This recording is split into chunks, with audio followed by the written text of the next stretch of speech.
நாங்கள்லாம் அளந்து போடவே மாட்டோம்.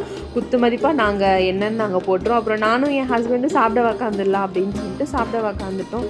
நீங்கள் என்னென்ன பண்ணீங்க, என்னென்ன ரம்ஜானுக்கு என்னென்ன ரெசிபி பண்ணீங்கன்னு நீங்கள் சொல்லுங்கள். ஆஸ் யூஷுவல் சாப்பிட்டா எல்லா பாத்திரமும் கழுவணும், எல்லாம் அண்டாங்குண்டாவும் க்ளீன் பண்ணணும். எல்லாம் க்ளீன் பண்ணிவிட்டு நானும் கொஞ்சம் ட்ரெஸ் சேஞ்ச் பண்ணிட்டேன். அதுக்கப்புறமா மெஹந்தி எங்கள் மாமியார் வைக்கலை. அவங்களுக்கு கோன் தான், அந்த கோன் பிடிக்காது, அந்த மருதாணி இலை தான் பிடிக்கும். கை காலுக்கெல்லாம் வச்சுட்டு தடவுவாங்க. சரி ஓகே, நீங்கள் ஃபீல் பண்ணாதீங்க, நான் மருதாணி உங்களுக்கு வச்சு விட்டுறேன் அப்படின்னு சொல்லிட்டு நான் வச்சுட்டேன். அதுக்கப்புறமா எங்கள் மாமா எங்கள் மாமியாரோட அண்ணன் புது வீடு கொடுத்தனும் போனாங்க போன மாதம். நான் போகவே இல்லை, சென்னையில் இருந்தேன் அந்த டைமில். அதனால எங்கள் மாமியார் சொன்னாங்க, நீ போகவே இல்லை, நீயும் வீட்டுக்காரரும், அதனால நீ கண்டிப்பாக போய் ஆகணும்னு சொல்லிட்டு கொஞ்சம் ஸ்வீட்ஸ் ஃப்ரூட்ஸ் எல்லாம் வாங்கிட்டு நானும் எங்கள் நாத்தனை என்னோட ஹஸ்பண்ட் நாங்கள் 2 பேரும் நடந்து போயிட்டோம். என் ஹஸ்பண்ட் வண்டியில் அதுக்கப்புறமா ஸ்வீட் ஃப்ரூட்ஸ் எல்லாம் வாங்கிட்டு வந்தாங்க. அவங்கக்கிட்ட போயிட்டு எல்லாம் ஈத் முபாரக் எல்லாம் சொல்லிவிட்டு